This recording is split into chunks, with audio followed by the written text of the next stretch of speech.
कहानी की शुरुआत में हम एलन नाम की एक लड़की को अपनी कार से पहाड़ी रास्ते की तरफ जाते हुए देखते हैं। इस रोड के एक बोर्ड पर यह भी लिखा होता है कि इस रोड पर आपको कोई भी गैस स्टेशन नहीं मिलेगा, पर एलन का उस चीज पर ध्यान ही नहीं जाता है। वो अपनी कार के रेडियो को ऑन करने के लिए नीचे झुकती है और जैसे वो ऊपर उठकर आगे की ओर देखती है तो उसे सामने एक कार खड़ी दिखाई देती है, जिसकी वजह से उसका एक्सीडेंट हो जाता है और वो बेहोश हो जाती है। अब एलन की बेहोशी की हालत में हमें उसकी लाइफ का एक फ्लैशबैक दिखाया जाता है, जिसमें हम उसको ब्रूस नाम के एक लड़के के साथ डेट करते हुए देखते हैं, जहां ब्रूस उसे बताता है कि हर किसी को सर्वाइवल के तरीके सीखने चाहिए, क्योंकि इन चीजों की जरूरत किसी को भी कभी भी पड़ सकती है। एलन को ब्रूस और उसकी बातें दोनों ही बहुत अच्छे लगते हैं। आखिर में ब्रूस एलन को उसके घर छोड़ने जाता है और वो दोनों बारिश में भीगने लगते हैं। वो दोनों एलन के घर पर कुछ समय भी बिताते हैं। इधर प्रेजेंट में एलन को होश आ जाता है, उसको ज्यादा चोट नहीं लगी होती है। एलन अपनी कार से टॉर्च लेकर बाहर निकलकर उस सामने वाली गाड़ी को देखती है, जिसकी वजह से उसका ये एक्सीडेंट हुआ है, पर उस कार में कोई भी नहीं होता। लेकिन तभी उसका ध्यान कार की सीट पर लगे खून पर जाता है, जो कार की सीट से नीचे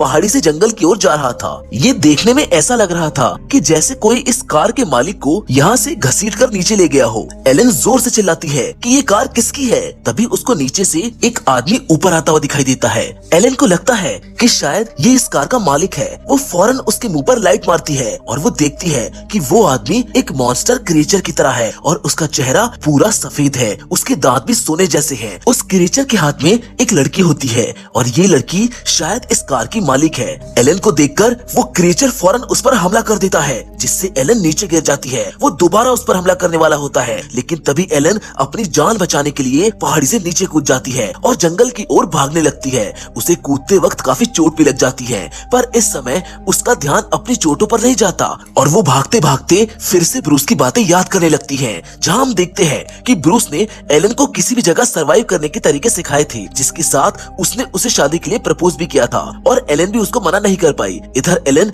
जंगल में भागते हुए एक पेड़ के पीछे जाकर छुप जाती है, पर उसके बाद भी वो मॉन्स्टर क्रीचर उसको ढूंढ लेता है, जिसके ऊपर वो अपना चाकू फेंक कर मारता है, जो खुशकिस्मती से एलन को नहीं लगता और वो फिर से जंगल में अंदर की ओर भागने लगती है। वो क्रिएचर भी एलन के पीछे पीछे आ रहा होता है। तभी एलन अपने बैग से एक कैंची निकालती है और ब्रूस की बातों को याद करते हुए वो एक ट्रैप बनाती है, जिससे वो क्रिएचर जख्मी हो जाए। और जैसे ही वो क्रिएचर एलन को पकड़ने आता है, वो सीधा एलन के ट्रैप में फंस जाता है और वो कैंची उसकी आंख में घुस जाती है। आगे जाकर एलन को एक बहुत बड़ा गड्ढा मिलता है। तभी वो फिर से ब्रूस की बातों को याद करती है और हम देखते हैं कि ब्रूस ने उसको गन चलाने भी सिखाई थी, पर एलन का उस समय सीखने का मन नहीं था। ब्रूस हर वक्त एलन के सामने सर्वाइवल की ही बातें किया करता था, जैसे उन दोनों की लाइफ में इस चीज के अलावा कुछ और हो ही ना। अब उनकी मैरिज लाइफ ठीक नहीं चल रही थी, क्योंकि उनमें अक्सर लड़ाई हो रही थी। उनको एक दूसरे की बातें पसंद नहीं आ रही थी। अब उस गड्ढे को देखकर एलन को एक आइडिया आता है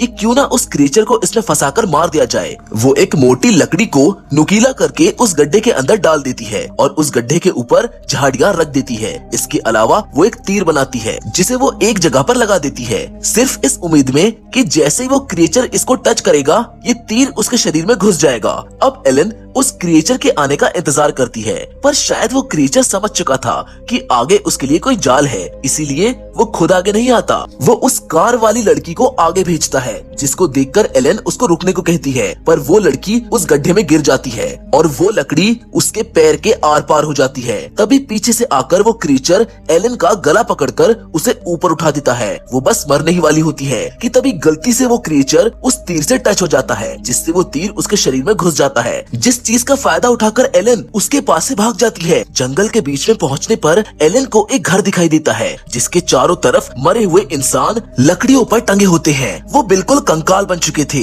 असल में ये घर किसी और का नहीं बल्कि उस क्रिएचर का ही है। क्रिएचर अपने साथ उस कार वाली लड़की को भी उठाकर ला रहा होता है, जिसे देखकर एलन एक मिनट के लिए रुक सी जाती है और तभी वो क्रिएचर एलन पर एक छोटे चाकू से हमला कर देता है, जिससे एलन बेहोश हो जाती है और वो क्रिएचर उसको भी पकड़ लेता है एलन की बेहोशी की हालत में। अब हमको फिर से फ्लैशबैक दिखाया जाता है जिसमें ब्रूस उसे जबरदस्ती चाकू चलाना सिखा रहा होता है, लेकिन एलन ये सब सीखना नहीं चाहती थी, पर ब्रूस उसको बार बार ऐसा करने को बोल रहा था, जिसमें लड़ते हुए एलन ब्रूस को चांटा मार देती है। ब्रूस को इस चीज से बहुत बुरा लगता है। इधर जब एलन की आंखें खुलती हैं तो वो उस क्रीचर के घर के अंदर बेसमेंट में होती है। वो देखती है कि उसके चारों ओर लाशों के ढेर हैं, जिनमें से कुछ तो अब कंकाल बन चुकी हैं। यानी ये क्रीचर बहुत समय से लोगों को यहाँ लाकर मार रहा है। इन लाशों को देखकर एलन इतना ज्यादा डर जाती है कि वो डर के मारे चिल्ला पड़ती है। तभी वहाँ पर एक बूढ़ा आदमी बोल पड़ता है। वो बूढ़ा आदमी एलन को अपना नाम बड़ी बताता है। वो बोलता है कि काफी समय के बाद मैंने किसी सुंदर लड़की को यहाँ पर देखा है।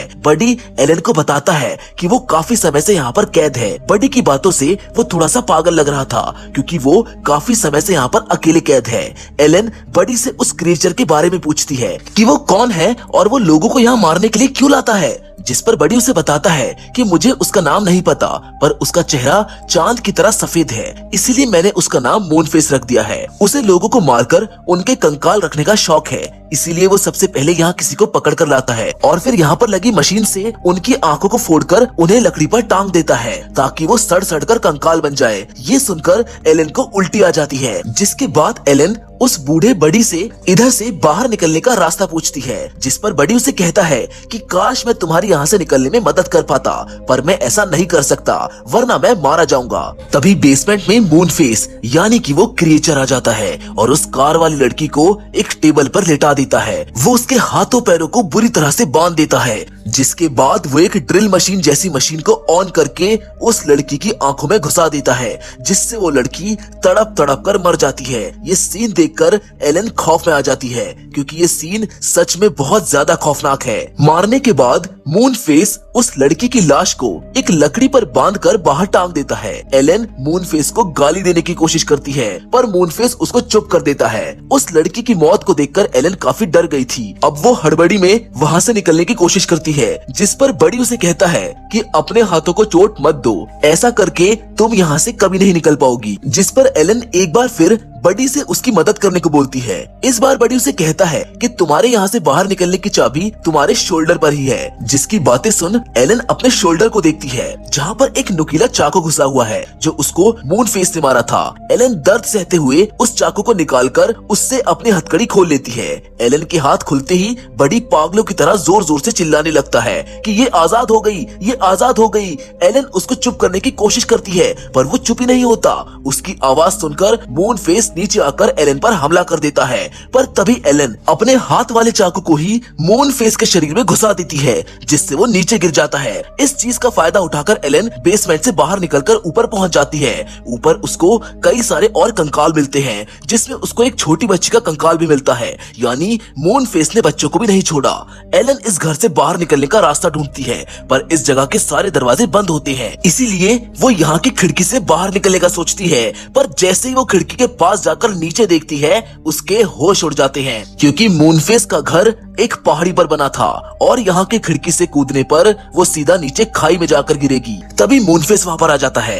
एलन के पास अब उससे लड़ने के अलावा और कोई रास्ता नहीं था, और जैसे ही मूनफेस उसके ऊपर हमला करता है, वो उस बच्ची के कंकाल को उठाकर उसके सर पर बहुत जोर से मार देती है, जिससे मूनफेस को बहुत ज्यादा दर्द होता है। उसका सर घूमने लगता है, जिसका फायदा उठाकर एलन मूनफेस का चाकू उठाती है और उससे उसके ऊपर ही बार बार हमला करती है। वो मूनफेस को खिड़की के पास ले जाती है और तेजी से उसके सीने पर लात मारती है, जिससे मूनफेस खिड़की से नीचे गिर जाता है। पर मूनफेस नीचे गिरते वक्त एक कपड़े को पकड़ लेता है, जिससे वो नीचे नहीं गिरता, पर तभी एलन उस कपड़े को काट देती है, जिससे मूनफेस खाई में गिर जाता है और उसकी मौत हो जाती है। जिसके बाद एलन मूनफेस के घर में रखी एक बंदूक को उठाकर उसमें गोलियां भरती है और उस बंदूक को लेकर वहाँ से अपनी कार के पास चली जाती है। और वो जैसे ही अपनी कार की डिग्गी खोलती है, हमें उसमें ब्रूस की लाश देखने को मिलती है। तभी हमें फिर से एक फ्लैशबैक दिखाया जाता है, जिसमें इस बार हम देखते हैं कि एलन ब्रूस के साथ अब बिल्कुल भी खुश नहीं थी, क्योंकि अब वो उसके ऊपर हाथ उठाने लगा था।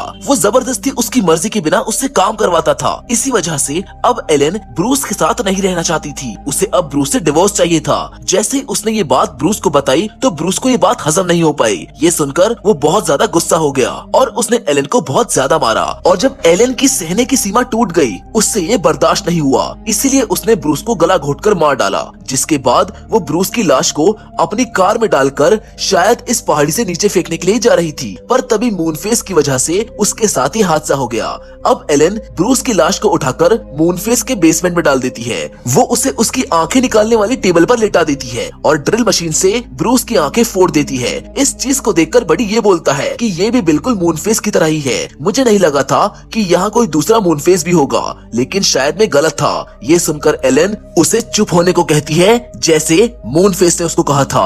एलन बडी को भी मार देती है। वो ब्रूस की लाश को बाकी बाहर टंगी हुई लाशों की तरह ही सड़ने के लिए टांग देती है और खुद यहाँ से अपनी कार में बैठकर अपने सफर पर निकल पड़ती है, जिसके साथ ये कहानी यहीं पर खत्म हो जाती है। लेकिन अगर देखा जाए तो एलन के ऐसा बनने के पीछे सिर्फ और सिर्फ ब्रूस ही जिम्मेदार था। अगर वो उसे किसी चीज के लिए फोर्स ना करता या फिर उसके साथ मारपीट ना करता तो एलन कभी ऐसा नहीं बनती और ना ही उसको मारती। वो ना तो इस पहाड़ी पर आती और ना ही कभी मूनफेस से मिलती और ना ही कभी उसकी तरह इविल बनती। लाइफ में ये जरूरी नहीं है कि अगर शुरुआत में किसी रिश्ते में हद से ज्यादा प्यार है तो उसमें कभी नफरत नहीं होगी। जिस जगह प्यार ज्यादा होता है उस जगह नफरत भी बेहिसाब होती है, जो कि आप सभी को इस कहानी से पता चल ही गया होगा। हम उम्मीद करते हैं कि आपको ये कहानी पसंद आई होगी। बाकी फिलहाल तो आज की वीडियो में बस इतना ही, लेकिन हम फिर से जरूर मिलेंगे और वो भी एक और नई इंटरेस्टिंग कहानी के साथ।